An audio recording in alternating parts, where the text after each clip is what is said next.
dernières nouvelles. Info. Bonjour à tous, merci de nous rejoindre. Aux dernières nouvelles du MP3, c'est le mouvement progressiste 3. Nous avons une actualité très chargée ces dernières semaines, à commencer par le mois de décembre. Et cette journée mythique du 21, c'est un samedi où on a battu le rappel des troupes. Il y avait nos amis, nos sympathisants, nos membres, qui ont fait le déplacement d'un peu partout. Ils sont venus d'Europe, Angleterre, Allemagne, Irlande et d'un peu partout dans la France pour répondre présent à ce rendez-vous qui était donné donc une journée que nous avons décidé de consacrer aux migrants. Voilà, critiquer c'est bien, agir c'est encore mieux. Alors, je vais être honnête avec vous, personne ne s'est négligé ce 21 décembre. Chacun était sur son 31, à commencer par moi, bien résolu à séduire ces dizaines de gens qui ont fait le déplacement. Mais je n'étais pas seul. Vous verrez tout à l'heure Gloria en image, qui a dû se rappeler l'époque où elle envahissait les dance floors sur du Claude François. Cette année-là, Alex, qu'on a vu avec un costume de chez H&M. A few questions that I need to know. How you could ever hurt me so. I need to Bon, bref, il y avait du beau monde, what I've done wrong. comme vous le voyez en image. Babi kolol, babi kos, babi pouswo, babi tem, babi belle, ma belle. Babi holos, babi pan, babi keswo, babi tar, babi tem, lingen. Ñu kiri chelong imporol. Quelques prises de parole. Il y a des gens qui sont venus d'Angleterre, qui sont venus d'Allemagne, qui sont venus de partout et de Paris aussi, malgré la grève dont on est victime, ont quand même pris de leur temps pour se retrouver aujourd'hui ici. Et ces personnes qui font partie du mouvement MP3, je ne sais pas ce que nous entendrons, auront aussi un mot de bienvenue à vous et diront quelque chose de l'idéologie et surtout de la dynamique qui est la nôtre par rapport aux grands enjeux d'aujourd'hui et surtout de demain. Donc, sans plus attendre, je vais demander à M. Morgan Palmer de vous souhaiter la bienvenue. Bonsoir à tous. Il y a quelques mois à rebours, quand j'ai décidé de commencer à m'intéresser à la politique comme acteur, parce qu'avant je parlais de politique mais comme commentateur, comme éditorialiste. La première chose qui m'a frappé, parce qu'on était dans un contexte camerounais, c'est mon premier discours politique. J'avais à peine pris la parole que quelqu'un a crié dans la salle « Ils nous volent !» Je lui ai dit « Mais mec, j'ai encore rien géré. » Donc c'est peut-être un peu trop tôt. Et lors de ma deuxième prise de parole, toujours dans une assemblée, quelqu'un a crié dans la salle « Ils nous enculent !» Et j'étais avec ma fille. Ma fille m'a dit « Mais c'est drôle ce milieu politique. Les gens ne sont pas très portés sur les bonnes mœurs, la bonne éducation. C'est quoi ce vocabulaire qui sort à tous les coups que quelqu'un ouvre la bouche pour parler ?» Alors, ce que j'en ai déduit, ce que j'ai retenu, c'est que j'entrais en réalité dans une arène, dans un monde où les gens ne se font pas de cadeaux. On est prêt à tout, toutes les salissures, pour neutraliser les adversaires. Mais, en réalité, qu'est-ce qui a été ma motivation? Ma motivation, ça a été de se dire, aujourd'hui, nous avons hérité d'un pays qui va à volo. Pas grand-chose marche, ce n'est pas forcément la faute de ceux qui ont la direction de ce pays aujourd'hui, c'est la faute de nous tous, parce que chacun à son niveau, par des actions qu'il pose, contribue à ce qu'on n'aille pas de l'avant. Et donc la bonne attitude en réalité, ce n'est pas d'être dans un jugement, ce n'est pas de jeter l'anathème sur certains et pas sur d'autres. La bonne attitude, c'est de se dire, bon, ça n'a pas marché, parce qu'en réalité, nous sommes tous comptables et nous sommes tous coupables. Mais l'enjeu, c'est quoi? L'enjeu, c'est de se dire, nous, on aurait aimé avoir un bon pays si nos parents s'étaient projetés à leur époque, s'ils avaient fait œuvre de prospective en se disant voilà, qu'est-ce que nous allons laisser comme héritage à nos enfants. Ils n'y ont pas pensé. Et donc, je me pose la question, moi qui suis parent d'enfants aujourd'hui, est-ce que c'est ce pays que nous allons laisser à nos enfants? Un pays où il n'y a pas de mérite, un pays où, quand on était gamin, on nous disait allez à l'école, vous obtiendrez des savoirs, et une fois que vous avez obtenu des savoirs, vous aurez votre passeport pour l'ascenseur social. Sauf que des années après, être parti à l'école, d'avoir engrangé des savoirs pointus, ce qui se passe, c'est quoi? Ce qui se passe, c'est que même quand vous méritez d'avoir une place, on vous conditionne. Vous vous rendez compte qu'il y a d'autres critères qui rentrent en jeu, qui sont des critères qu'on ne vous a pas enseignés dans l'école de la République. Et donc, fort de tout ça, moi j'ai pensé qu'il fallait se mouiller.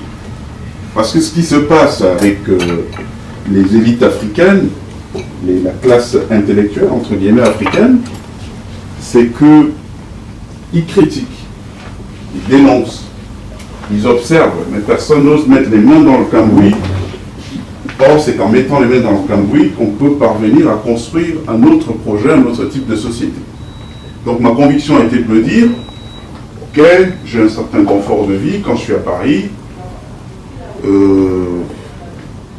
mais est-ce que de Paris, je vais continuer à dire que le Cameroun va mal, que le pays n'est pas bien géré? Est-ce qu'il ne faut pas que je fasse œuvre utile en se mouillant? Parce qu'effectivement, si on veut que les choses changent, il faut bien qu'on se mouille. Et donc c'est comme ça que moi je suis entré en politique. Pas comme un politicien professionnel, mais plus comme un technocrate qui avait une approche solutionnelle aux problèmes que nous pouvons rencontrer dans nos pays africains en général.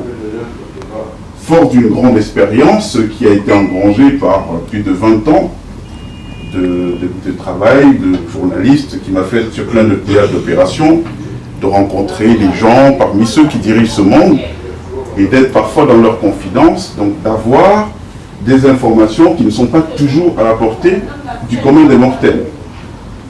Donc je me suis dit, ça pouvait servir à mon pays, et peu importe le prix à payer, parce qu'il y a un prix à payer.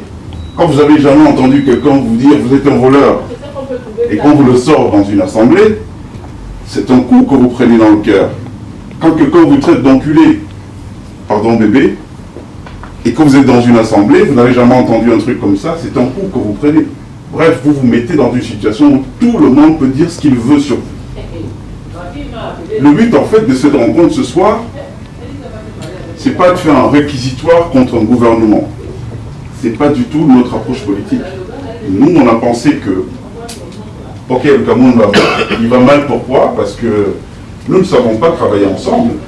Pourtant, nous avons une formidable ressource humaine, éparpillée partout dans le monde, des génies dans le génie informatique, les plus grands musiciens, les plus grands journalistes.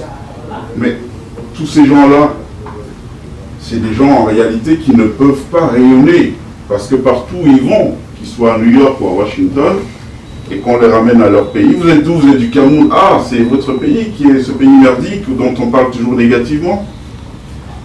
Donc ma conviction c'était qu'il faut qu'on se mouille, mais il faut qu'on se mouille autour d'une organisation.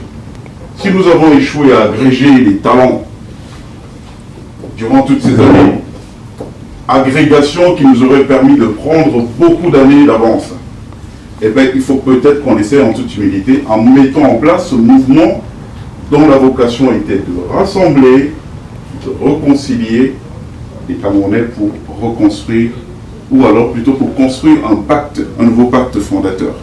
Nous avons appelé ce concept les 3 R. Rassembler, réconcilier, reconstruire le Cameroun. L'idée, en mettant un mouvement comme celui-là en place, c'est en réalité d'avoir la première start-up politique qui vient mettre des solutions en convergence avec les problématiques que nous rencontrons. C'est-à-dire qu'en toute humilité, ce que nous avons fait, c'était de dire quoi? Bon, on va créer cette plateforme.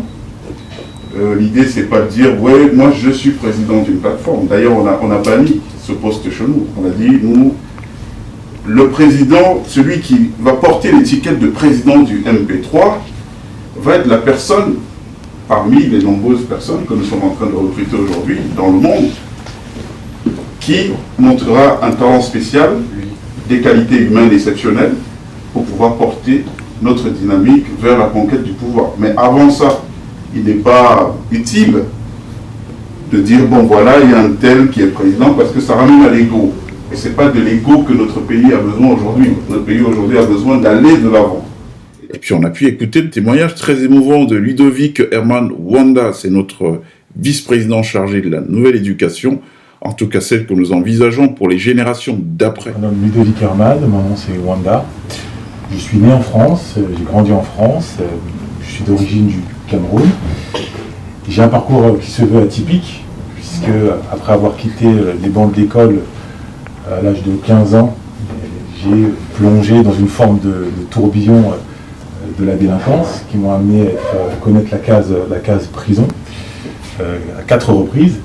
Et à 20 ans, par l'initiative et la force de ma mère, qui m'a éduqué toute seule, j'ai repris le droit chemin, j'ai repris mon destin en main et j'ai repris mes études, du coup, et j'ai ensuite poursuivi à la Sorbonne, décroché un master en maths et en philosophie, et puis surtout aujourd'hui je suis écrivain, auteur de 3 ouvrages, et parallèlement je suis également formateur en maîtrise du verbe, de la conversation, de la diplomatie et de l'éloquence. Alors pourquoi j'ai répondu présent à l'appel de mon grand frère Morgan Palmer?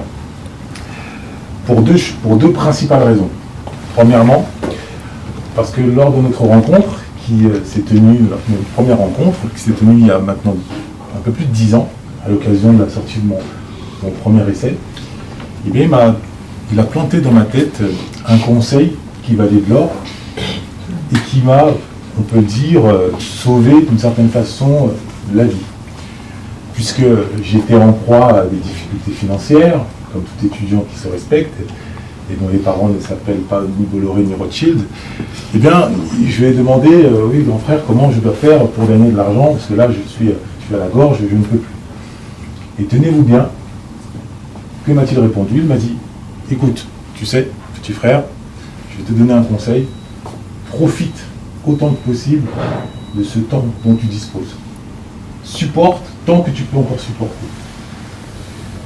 Et cette phrase, ce conseil, je le retrouverai plus tard dans des livres empreints de sagesse, ces livres notamment qui se résument en une phrase, qui a tout mais n'a pas la connaissance n'a rien, qui a rien mais a la connaissance a tout. C'est-à-dire qu'avant d'abord de se préoccuper de son ventre, avant de se préoccuper de son gasoil, il faut d'abord se préoccuper de sa tête. Il faut avoir une tête à la fois bien pleine et bien faite. Et tout ça nécessite un certain nombre de temps, et surtout quand on n'a pas eu la chance ou le privilège bien, de grandir au milieu de parents qui connaissent Théophile Obenga, qui connaissent l'œuvre de Cheikh Anta Diop, qui connaissent Proust, qui connaissent La Boutancy et j'en passe. Bon. Et bien derrière cette hiérarchie sociale qui, hélas, nourrit une sorte de reproduction des élites, se cache une hiérarchie linguistique. Dans les faits, ça s'est traduit par exemple, c'est tout bête, hein, la syntaxe. La grammaire, dit comme ça, on peut dire, mais de quoi parle-t-il, la syntaxe? Nous maîtrisons tous la syntaxe. Eh bien, je peux vous assurer que lorsque je donne mes formations, lorsque je donne mes cours à mes clients, qu'ils soient issus du 9-3 ou de Neuilly, je peux vous assurer qu'il y a un fossé sur le terrain de la syntaxe. Un exemple très bête. Pour dire, il fait beau, mais il fait froid. Le simple mais. Beaucoup, en guise de synonyme, me diront, bon, en revanche. Cependant, eh bien, quand j'explique à mes clients qu'il existe au moins 15 synonymes du simple mais, ils ne reviennent pas. Donc quand je leur dis, en dépit de, malgré, nonobstant, il n'en demeure pas moins que, bien que, et j'en passe, ils sont estomaqués. Or, sur le plan maintenant des jeux d'influence, dans les rapports de force, on parle par exemple du franc CFA, on parle des décisions de construction du port. Eh bien, c'est des décisions qui sont prises autour d'une table comme celle-ci. Il y a des fleurs, il y a des cafés, il y a surtout 2 personnes, des antagonistes qui s'expriment, qui échangent. Et quand une personne issue des grandes écoles en France, donc un haut fonctionnaire, qui maîtrise à la perfection, il suffit de regarder la chaîne LCP pour en avoir un peu un aperçu, qui maîtrise à la perfection et à la fois le jargon et la syntaxe, il apparaît face à quelqu'un qui ne maîtrise pas comme un bison devant une fourmi. Il l'écrase. Parce que la vie, c'est d'abord le présent, c'est d'abord l'instantané. Et ce rapport de force, la linguistique, il est très lourd de conséquences. Combien de fois on a assisté tous à des prises de parole de nos dirigeants, des dirigeants africains, que ce soit des présidents ou des ministres, qui n'étaient pas à la hauteur de leur statut, qui ne maîtrisaient pas toute l'amplitude que possédaient des présidents comme un Mitterrand ou comme Emmanuel Macron. Qui se souvient du passage de Macron à Ouagadougou devant les étudiants censés incarner une élite et en présence du président? Qui se souvient du show auquel il a pu se livrer? On s'en souvient tous, c'est une blessure qui n'est pas encore totalement refermée. Maintenant, est-ce qu'on peut l'accuser, lui, d'avoir usé des armes qu'on lui a transmises à Henri IV, à Léna? Pas du tout. Il est dans son rôle.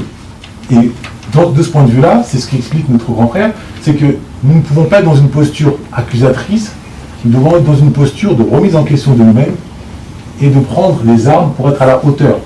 Il ne faut pas accuser le fort d'être fort, parce qu'il utilise notre faiblesse pour être fort. C'est à nous de nous renforcer en utilisant des armes qui sont à notre disposition. Luc Samé-Fouman se transfuge du RDPC de Mvomeka, qui a été parmi les premiers à nous rejoindre au mouvement progressiste 3. On va essayer ensemble de réorganiser, de donner des idées, des solutions, parce que je pense que la plateforme est d'abord pour des solutions aux problèmes que le Cameroun nous impose à cause du système.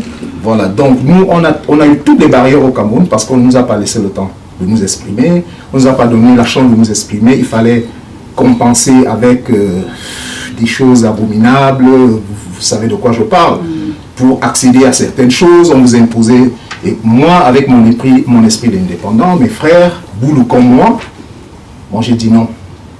C'est pour ça que j'ai été rejeté. Et moi, je vais profiter de la plateforme du jeune frère pour pouvoir apporter le peu que je puisse faire. Donc, je vous remercie.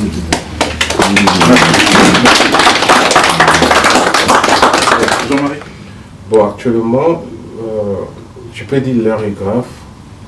Donc, ce mouvement, ce n'est pas un mouvement pour dire c'est un petit truc où on va juste rester pour dire on a créé le mouvement pour faire. Notre objectif, c'est d'accéder au pouvoir.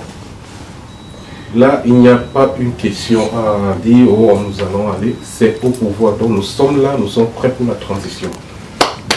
C'est actuellement ce que nous allons faire. Et nous avons un message clair pour envoyer aux politiques au Cameroun. Donc nous avons élaborer certains sujets et nous sommes en train de travailler et nous avons déjà trouvé des solutions. Pour le moment, pour la crise anglophone, pour le développement, par exemple, je pouvais m'exprimer en anglais, mais je vais essayer en français, donc pour l'immigration et pour le droit de la femme. Nous avons travaillé sur ça il y a de cela 3 mois. Et pour le problème d'immigration, comment faire pour... c'est-à-dire pour développer, pour créer des entreprises au Cameroun qui doivent obliger les Camerounais à y vivre sur place et ne plus voyager et créer des entreprises, parfois surtout sur les microfinances. Nous avons déjà trouvé, nous avons déjà fait des deals et nous sommes déjà prêts. Il y a des sociétés et certains gouvernements qui sont déjà prêts. Il y a l'argent déjà mis à disposition de près de 2 milliards de dollars. Pour nous accompagner sur ce sujet. Bon, actuellement, ce qu'il nous faut maintenant, c'est de mettre en pratique des propositions, c'est-à-dire de dire au gouvernement, nous sommes prêts, nous avons des investisseurs qui sont prêts à venir sur place, mais il faut changer des choses. Actuellement, il y a quelque chose qui nous frappe. Lorsque nous rencontrons ces gens, ils nous parlent de la justice camerounaise. La justice camerounaise est pourrie. Donc, tout ce que nous allons faire, ils nous demandent si vous allez faire, il faut libérer tous les prisonniers politiques, y compris les leaders sécessionnistes. Par exemple, moi je parle d'Aïd Tabé, Moi, je reviens sur l'incarcération de Georges Gilbert Banda, que nous avons parlé de ça, on ne peut pas l'oublier. Et tous les mineurs, c'est-à-dire je peux dire tous les mineurs qui sont dans la prison, il faut vider tous ces gens-là pour montrer une bonne face, c'est-à-dire à nos investisseurs, pour les montrer que non, nous sommes prêts à changer et faire certaines choses pour leur donner les garanties de venir y investir au Cameroun. Si c'est pour l'argent, l'argent est prêt. Si c'est pour tout, tout est prêt. Mais c'est le système actuellement qui ne leur convient pas. Et qu'est-ce qu'il faut faire? Il faut laisser le pouvoir aux jeunes.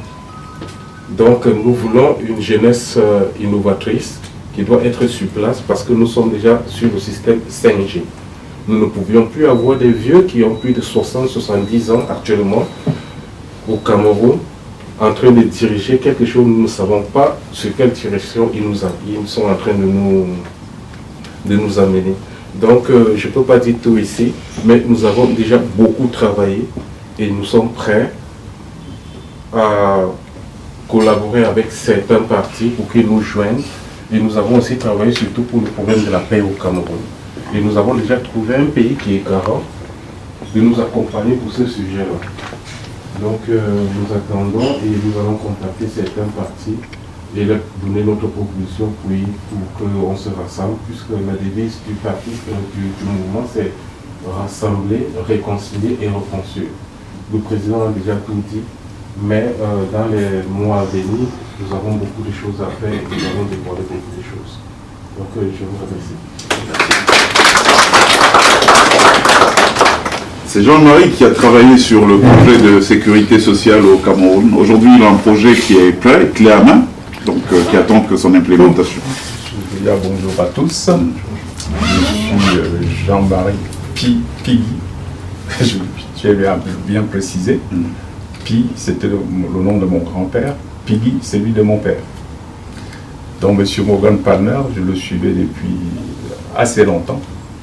C'est mon jeune frère Tiné Piggy Diolné qui m'avait dit c'est un jeune à suivre. Donc, comme par hasard, je suivais Madame Gloria sur les réseaux sociaux qui m'a convaincu de rejoindre M. Palmer. À la base, c'est-à-dire, moi j'ai fait dans le médical. J'ai passé, c'est-à-dire 40 ans à sauver des vies. J'ai fait en cardiologie. Moi, j'apporte des solutions. Monsieur Palmer, dont je lui ai proposé, c'est-à-dire un projet simple d'assurance maladie qui peut être implémenté sur tout le continent. Je ne peux pas le dévoiler. S'il veut le dévoiler, il le fera un jour. Mais je travaille avec une équipe restreinte, c'est-à-dire ma fille et une de ses amies.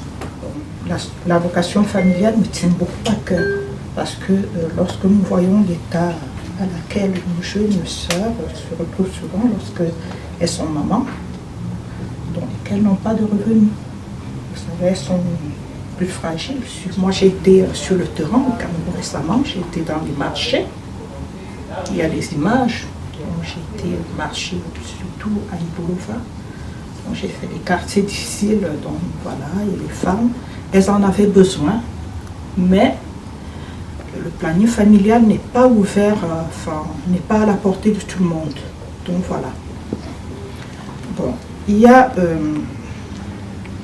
le problème de, je vais dire, moi je parle de l'IVG. Enfin, les lois du Cameroun peuvent accepter l'IVG au moment où la grossesse elle-même fuit déjà.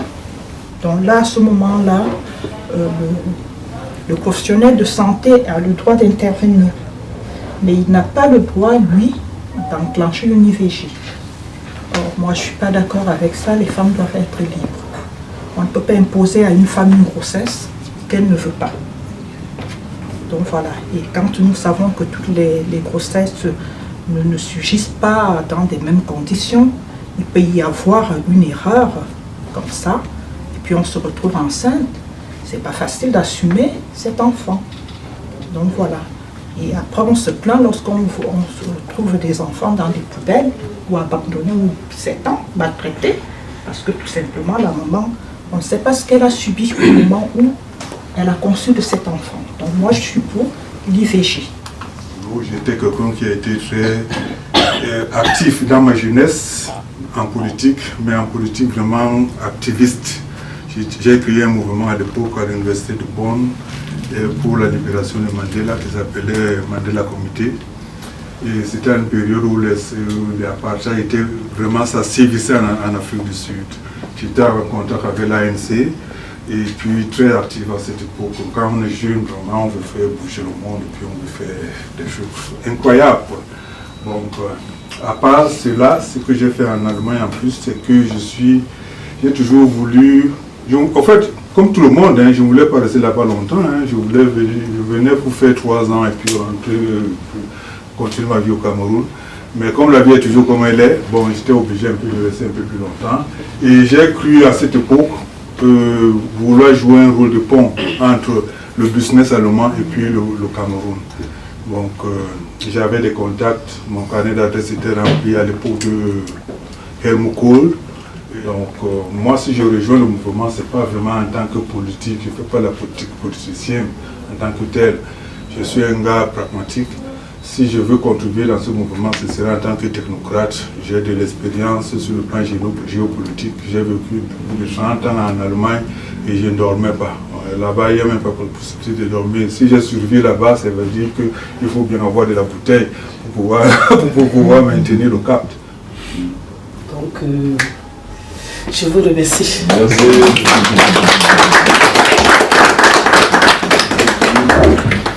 Après cette première activité, bien entendu, on a marqué une petite pause. Trop parlé donne soif et faim aussi. On a pensé à tout, puisqu'il y avait à côté un buffet pentagruélique venant sublimer les essences d'un art culinaire africain en pleine effervescence. Des beignets, du champagne, il y avait tout pour régaler les palais.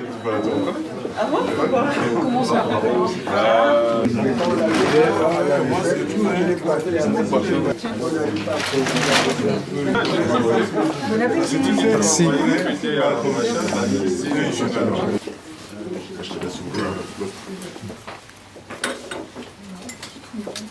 Laisse-moi non plus. Dis-nous quelque chose. Comment tu trouves? Et pas dedans, non? Impressionnant, non? Voilà. Oh, ça c'est le pro.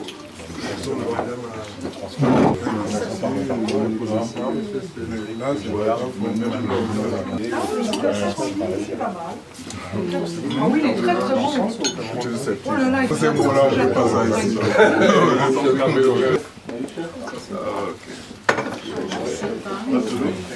Passé cette halte, direction le clou de la journée, vers la porte d'Aubervilliers, où nous allons rencontrer nos jeunes frères migrants qui ont dû faire ce parcours de titans. Beaucoup sont restés dans le ventre des requins de la Méditerranée. Il y en a quelques courageux qui ont pu arriver ici. Donc nous sommes allés partager avec eux un repas ce 21 décembre. Nous en avons profité pour lancer un appel très indigné aux responsables politiques des deux côtés de la Méditerranée, responsables politiques européens, responsables politiques africains, pour dire qu'on ne peut pas continuer à laisser notre jeunesse finir de cette manière. Beaucoup sont partis de l'Afrique étant des gens bien portants. Ils ont sombré dans la drogue ici. Il faut vivre à -0 degré de froid. On finit par toucher aux substances illicites et pas être détruit. Je ne suis pas certain que le projet de ces jeunes gens en partant d'Afrique, c'était de finir là. Donc il va bien falloir qu'on fasse quelque chose parce que en 2050, on aura 1,6 milliard de jeunes Africains qui risquent d'avoir ce destin.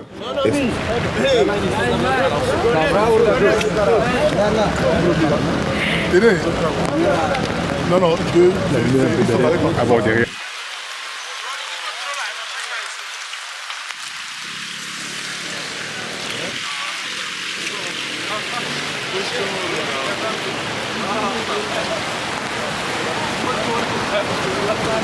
Est-ce que c'est ce que nous voulons pour nos enfants? Nous, au niveau du MP3, nous pensons que non.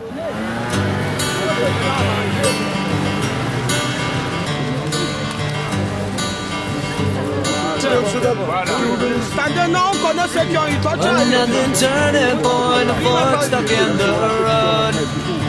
Tongue grabs you by the wrist, directs you where to go. So make the best of this test and don't ask why. It's not a question but a lesson learned in time. It's something unpredictable, but in the end is right. I hope you had the time of your life.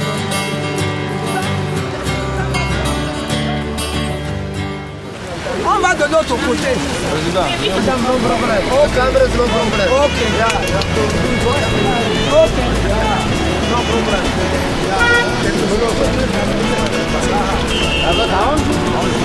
We are not accepting our case.